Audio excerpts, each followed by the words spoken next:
karena semuanya lagi boncos secara ekonomi gitu. Secara ekonomi semua kita tuh sedang sama. Resolusinya sehingga kenapa menjadi sama seluruh dunia? Ya karena situasi yang kita hadapi sama persis gitu. Nah kecuali mungkin resolusinya Donald Trump. Oh, ini menarik. Kompas ini punya resolusi apa? Ini? Resolusinya udah terwujud. Oh, terwujud nih. Resolusinya terwujud di sini. Kompas Urbana, Kompas akhir pekan Urbana. Saturday is the new Sunday. Nah, ini menarik tuh. Kenapa kemudian hari Minggu, itu kan bahasanya gitu ya. Hari Minggu itu kehilangan sakralitasnya sebagai hari libur. Dan puncaknya sekarang di Sabtu ya, Jeng.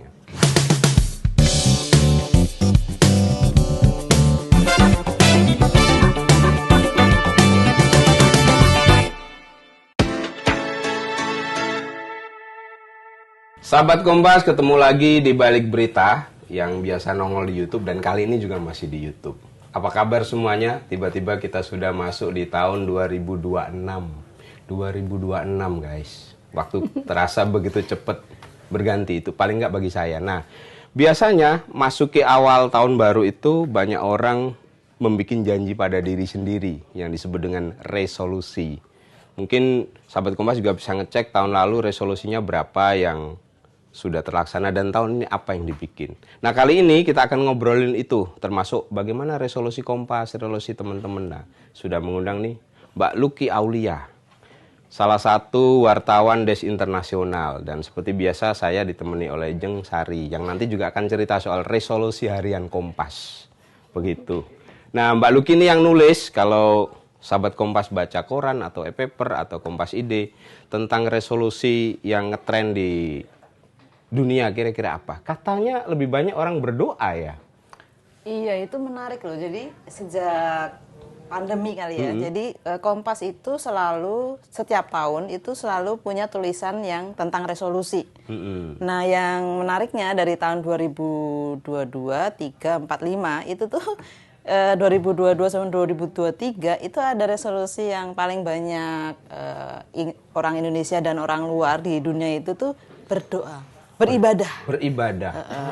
Jadi nggak tahu kenapa, mungkin karena setelah pandemi kan orang tuh pandemi mengingatkan pada kiamat. Iya. Maut. Dan maut. Iya, jadi itu jadi peringkat yang tidak hanya di kita di Indonesia tapi di seluruh dunia itu beribadah dan berdoa lebih baik. Gitu. Jadi gambaran religi mereka tuh orang yang lebih baik itu ya orang yang beribadah dan berdoa. Gitu. Habis itu ada ekonomi, habis itu ada olahraga. Jadi urutannya tuh ibadah, kesehatan, terus habis itu keluarga. Karena nah itu tuh sangat, kalau menurut kajian teman-teman di sini di Kompas itu tuh ada hubungannya dengan yang pandemi itu kayaknya, lebih ke itu. Tapi setelah Basian pandemi ya.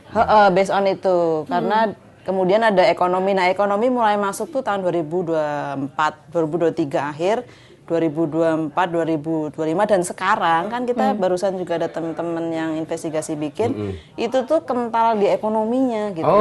Jadi tahun 2026 jarak dengan 2020 taruh lagi tuh udah 5 tahun lebih, itu makin jauh dengan Tuhan gitu maksudnya. Iya benar. Karena nggak ada lagi tuh yang beribadah berdoa, nggak ada tuh. Lagi. Mulai di 2000 nggak ada tuh di 2023. Ternyata kiamat nggak jadi. Nggak gitu jadi. Ya? Jadi kayaknya mungkin mereka udah lewat ya pandemi. Jadi balik ke duit lagi. Jadi Tuhan balik yang ke sejati. tapi konsisten di kesehatan nih. Jadi tetap ada di kesehatan, terus habis itu baru ekonomi, terus apa dan lain-lain gitu. Kalau di Indonesia yang paling unggul di kita itu, resolusi ini aku apa? perlu bacain punya teman-teman ya. Ini secara umum supaya kita nggak keliru, karena kita kemarin bikinnya setiap tahun tuh Kompas tuh bikin serius loh. Jadi Litbang sama Desinvestigasi itu mereka pakai data beneran. Jadi ada jajak pendapatnya. Ini yang 2000 bentar. Nih kalau yang 2026 nih yang sekarang ini yang di dunia dulu ya, di dunia dulu itu ada perbaikan ekonomi lah ya, jadi urusan ekonomi, jadi menabung, mengurangi pengeluaran, belanja lebih hemat, ngirit. Korupsi enggak juga? Enggak ada nih. Enggak ada. Itu. Ini Terus kalau ada juga kemudian yang Ada urutan di sini kedua tuh juga. lebih bugar, rutin berolahraga, terus menyisihkan banyak uang. Jadi urusannya tuh udah kesini tuh ekonomi nih kebanyakan. Mungkin karena itu tuh makin susah ya. Ekonominya tapi spiritnya adalah ngirit ya, Ngirit. menghemat ya. Indis lebih ekonomi situ ya, guys, indis ekonomi. Tuh ada di sini ya tulisan gedenya nih.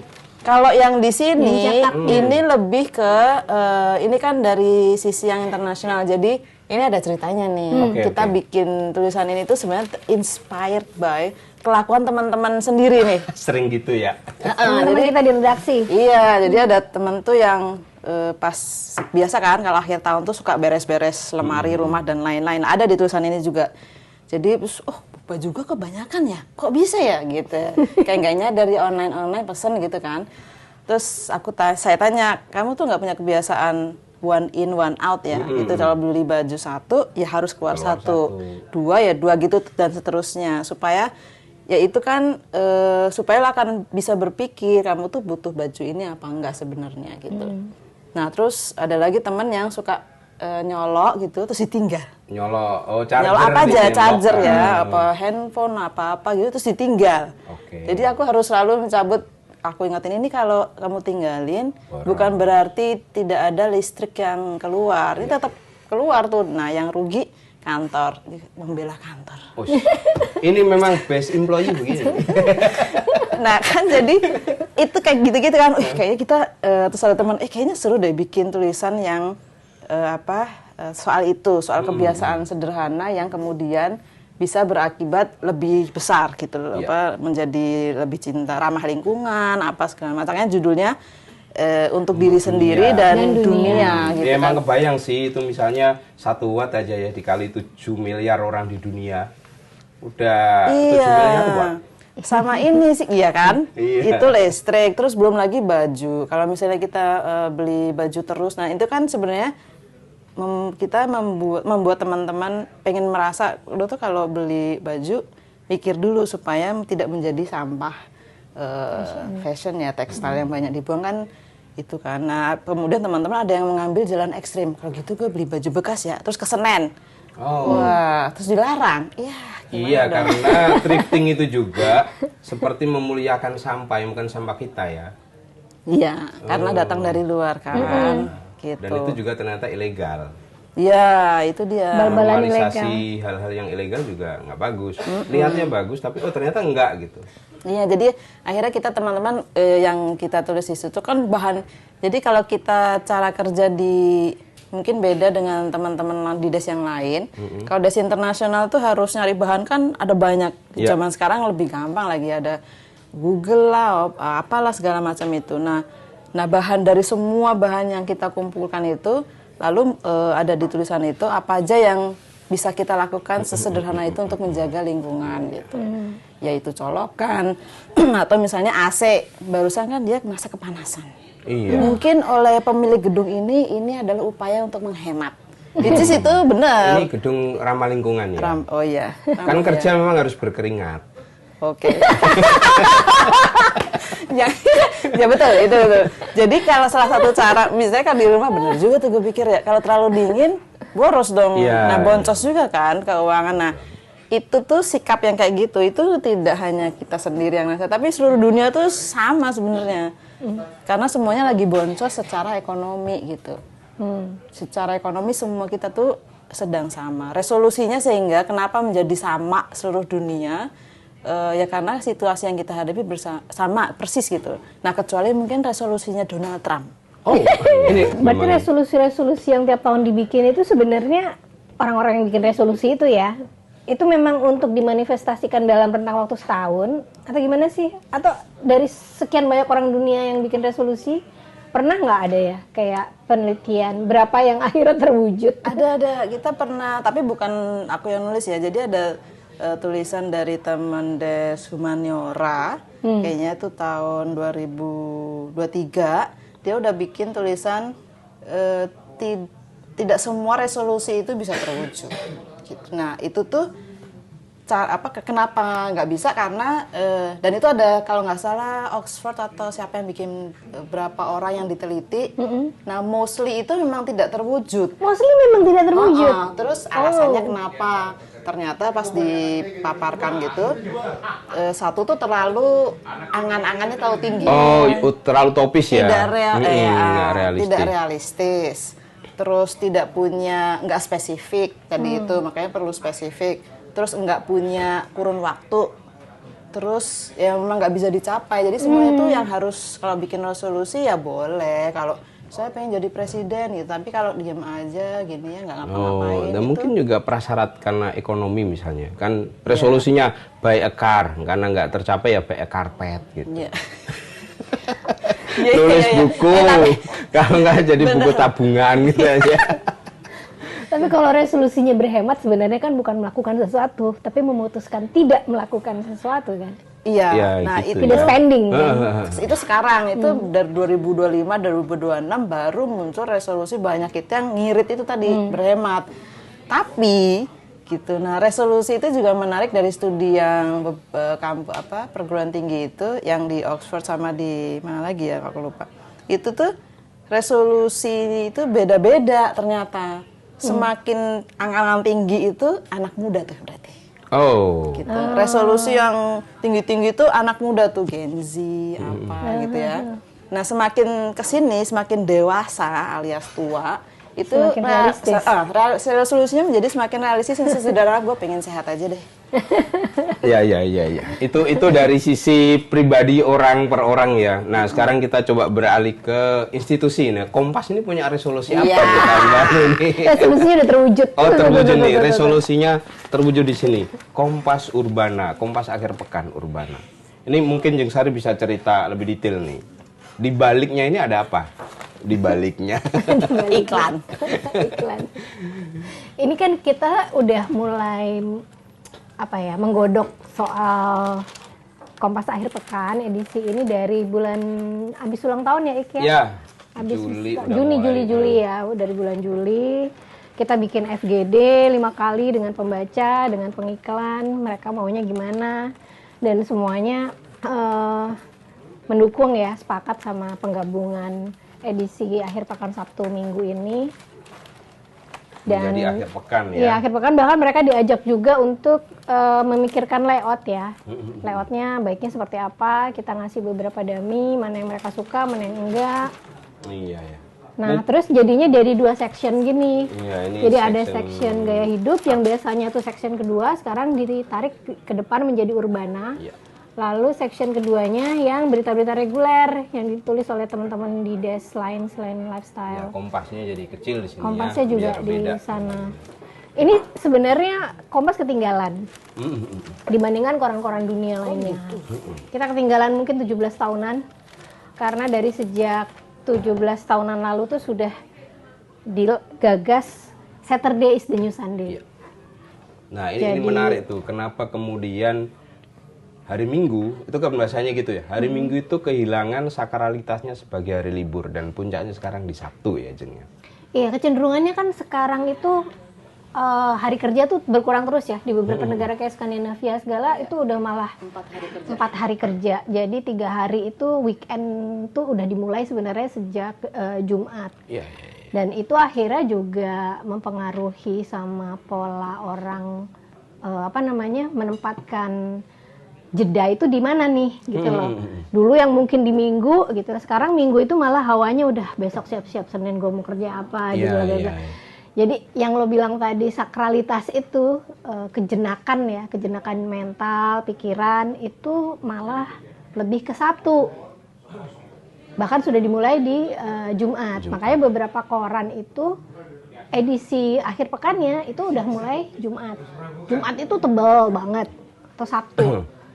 Dan mereka biasanya malah nulisnya tanggalnya tuh digabung semua. Misalkan edisi akhir pekan kita kemarin Tanggal 3 misalnya. Jatuhnya tanggal 3. Ini untuk dibaca 3 sampai 4 Oke. gitu. Itu udah lazim di koran-koran di luar negeri.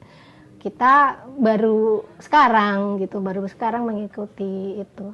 Dan Tapi lebih baik mulai daripada enggak. Ya, ini dari sisi isi juga sangat leisure, sangat santai, jenak karena memang itu tadi ada yang disebut dengan Sunday anxiety. Jadi orang di hari Minggu tuh cemas cemas karena menghadapi hari Senin. Dan bahasa lainnya adalah di hari Sabtu orang mengalami individualisasi waktu. Karena di situ bisa kumpul keluarga, bisa nongkrong, itu terserah pilihanmu, di situlah puncak libur. Kita juga mau menikmati itu. Betul. Karena selama puluhan tahun kita tidak menikmati itu. Tiap hari Jumat, tiap hari Sabtu kita deadline. Itu justru kortisolnya lagi tinggi-tingginya kan. Betul. Di Minggu sudah cemas. Seminggu udah cemas besok Menghadapi Senin. Jadi ini spesifik untuk des mereka ya guys ya. Kalau di des yang lain tuh normal. Dan sekarang kita mengalami itu kembali ke menjadi manusia yang normal karena malam Minggu mungkin bisa libur meskipun nggak libur juga. Karena tapi kan kita punya hari Minggu kan masih ada e-paper. di e-paper ya.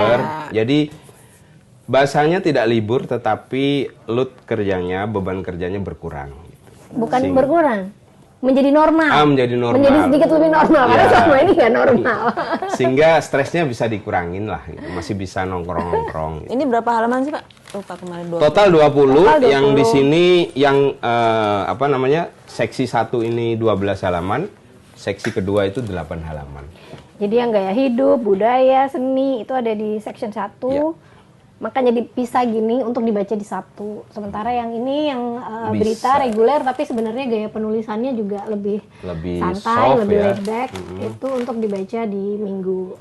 Meskipun boleh juga dibaca di Sabtu dua-duanya atau di Minggu dua-duanya. Sekarang, bahkan ada pembaca yang bacanya di seminggu kemudian. Ya, masih bisa. Masih bisa, tetap relevan. Karena timeless. Timeless karena bukan hard news. Bisa dilihat di digital juga, Kompas ID sama e-paper. Ini nggak mengurangi langganan gue kan, misalnya tiap bulan gitu. Ada kan yang bilang, seminggu nggak ada, jadi uang langganannya jadi berkurang dong. Ya semestinya juga dipikir, karena Sabtunya kan lebih tebal gitu. Dan full color.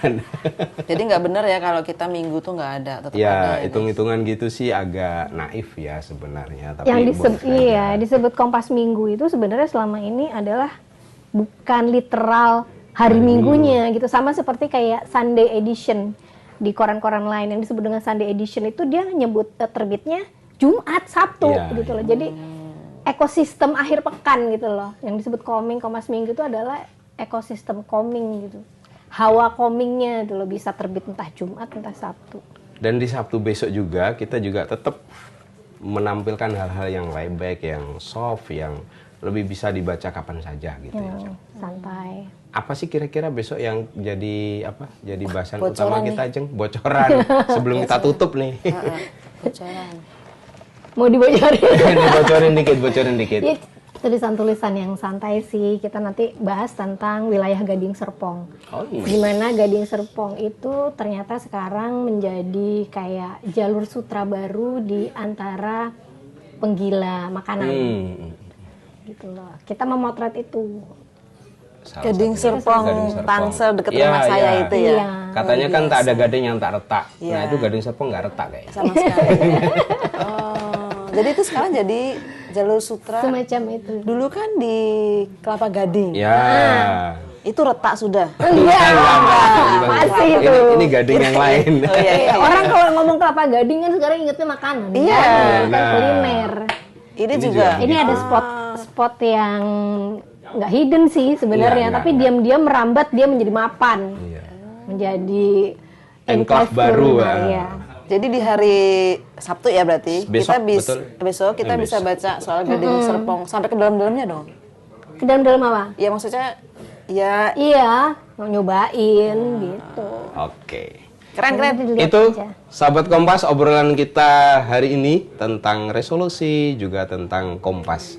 Sampai ketemu di edisi berikutnya, dan untuk mendapatkan tulisan yang menarik, timeless, dan bermutu, silakan langganan Kompas ID. Dah.